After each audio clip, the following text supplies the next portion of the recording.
Hello everybody, I'm NJ Sullivan. I am an author, a audio producer, a video producer, and a Twitch streamer, and generally a guy who yells at clouds. I was asked a few days ago on Twitter to talk about my story building process, my writing process. So I did, and it was a stream of about 25 tweets. At the end of which I said, jokingly, I should have just made a video out of this, it would have been faster. To which the person responded, you should absolutely do that. So blame them for what's about to happen to you.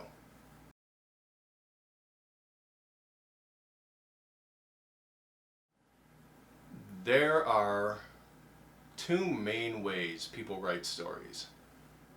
All stories start from the same thing. They all start from a what if, from a tiny little kernel of an idea that gets expanded upon. That kernel is a what if, that's what I call it. And then you expand out from that. And there are two ways you do it. You're either a plotter or what is humorously referred to as a pantser. You either plot everything out, beginning, middle, and everything in between. Or you fly by the seat of your pants and you take that tiny little kernel and you throw it as hard as you can and you just follow it and see where it goes. Both are valid. I like to plot because I'm a control freak and anal retentive. So we're going to talk about how I write a story. We're going to talk about how I plot a story. And I plot a story with 7-point structure.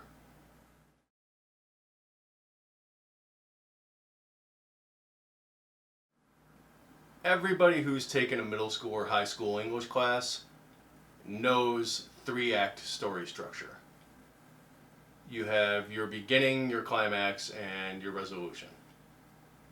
I've never really liked that, and that never really fit the stories I wanted to tell, because different structures fit different stories. It is not one size fits all. So a while ago I came across this thing called 7-point story structure. Now I have this written down because I have the memory of a goldfish.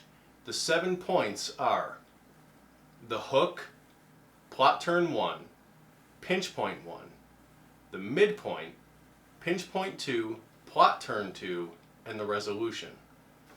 And I'm going to explain each of them in a little bit more detail, but I don't want this to be an 8-hour long video, so I encourage you to do your own research. So let's start at the beginning.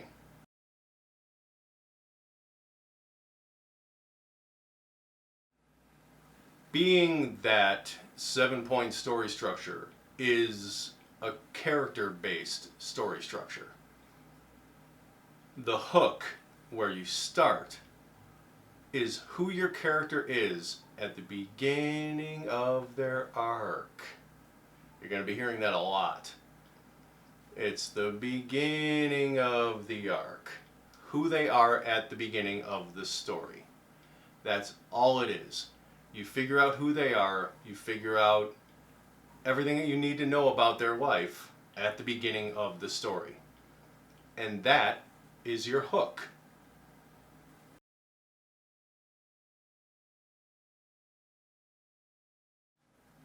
Now we move on to plot turn 1. Plot turn 1 is when you start moving away. You start moving your character along that arc. I wish I had an editor who could do graphics, because this would be lovely, to start motion in the story. You introduce conflict into your world, conflict into your character's world at this point. It's when they start their journey.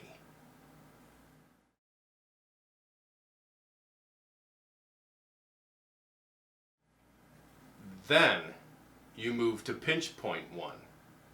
Pinch point 1 is where you introduce the villain of the piece. This is where you apply pressure to your main character. This is the argument in the bar before the fight.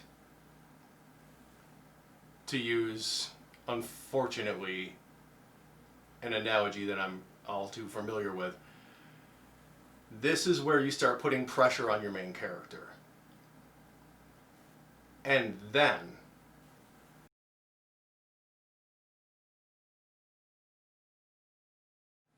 now we move on to the midpoint. This is where your character moves from reaction to action. They move from being reactive to being proactive. They start using their own agency to stop being acted upon. This is their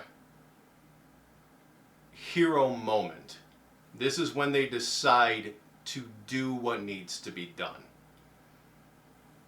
And that can take many forms. It all depends on the story, really. So, Luke Skywalker, when he chose to go with Obi-Wan to Alderaan, that was his midpoint if that story had been set up in 7-point structure. It is the threshold moment. And then we get dark.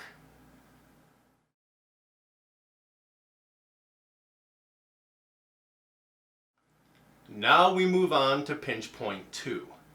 Pinch point 2 is your character's lowest point.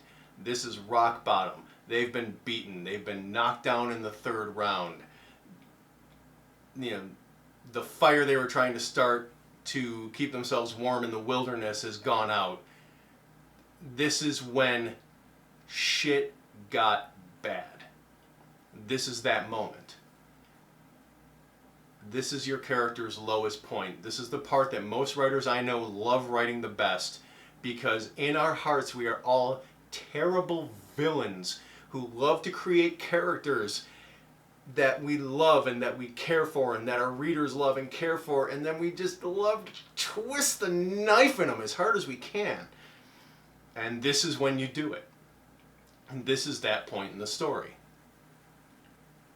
So that's what you do at pinch point 2. You nail them. You hit them as hard as you can. You knock them right on the ground and you put your boot on their neck. But then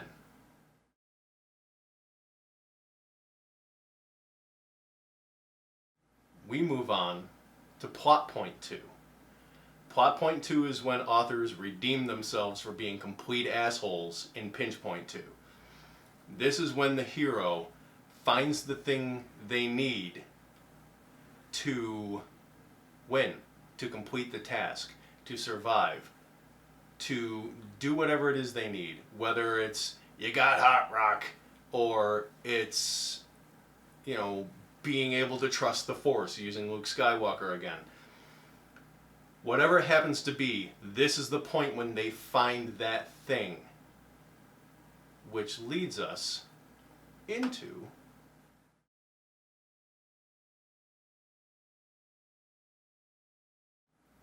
ladies and gentlemen, welcome to the resolution. This, in 7-point plot structure, is the climax of the story. This is when the main character, the hero of our story, takes on the big bad, goes after the villain. Everything has been leading up to it on that arc. Oh no, and now we're over here, and they're taking on the villain. This is when they become the person that arc has been leading them to. They may win, they may not.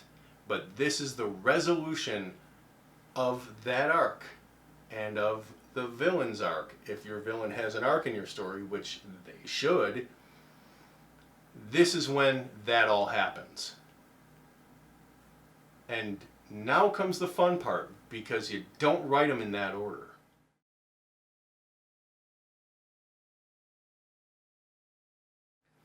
Okay, I'm going to go through this fairly quickly. Once again, my lovely piece of paper that has things written on it. When you write in 7-point structure, you don't write beginning to end. You start at the end. You start with who your character is over here on the arc. Then you write who they are over here on the arc. Find out who you want them to be, and then figure out who they are to begin with. Sometimes you already know who they are to begin with. That makes life a little easier. But the first thing you write is over here. Then you move over here. And then you go to the middle and you write that threshold moment. And then, double checking. Yes. And then you do the plot turns, 1 and 2, and the pinch points, 1 and 2. And it makes a lot of sense to me to do it that way. And I'll tell you why.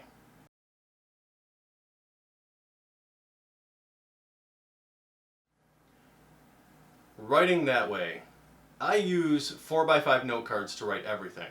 And I write storyboards. I actually write out on 4x5 note cards, which are floating around here somewhere.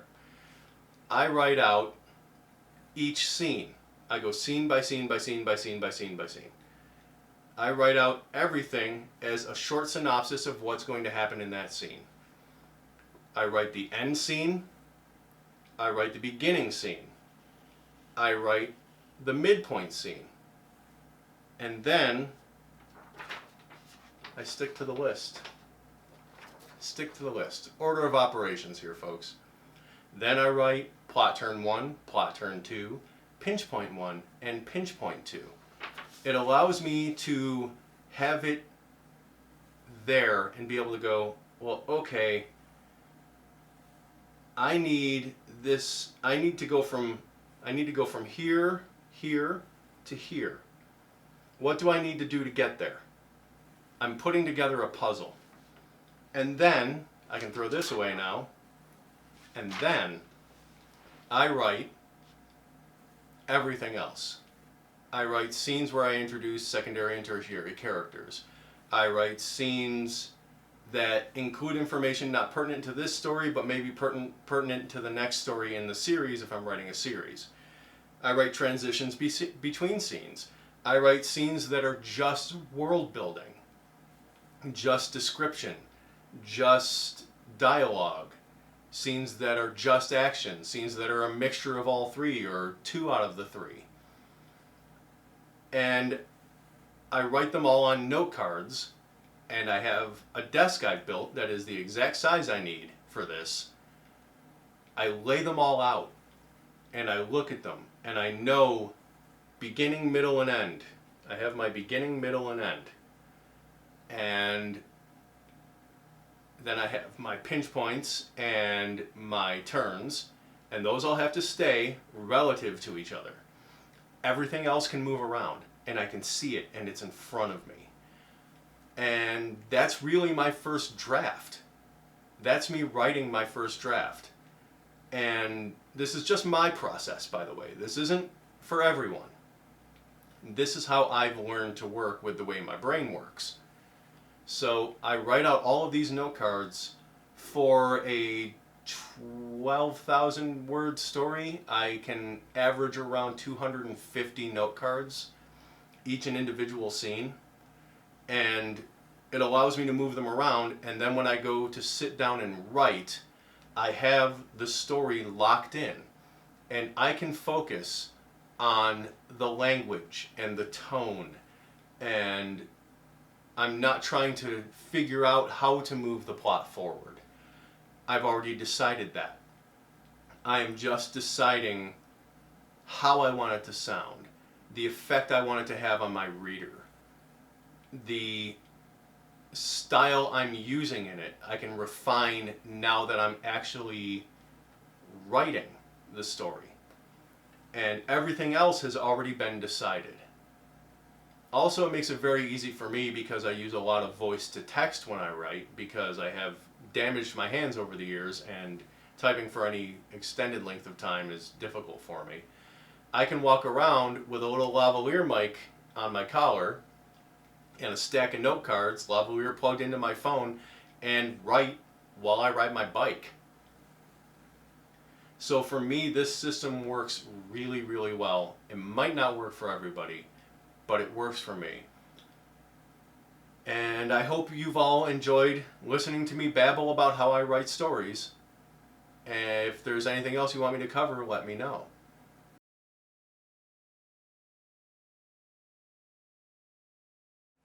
Well, I hope you liked that video, and if you did, do all the normal YouTube stuff, like, comment, subscribe, all that stuff.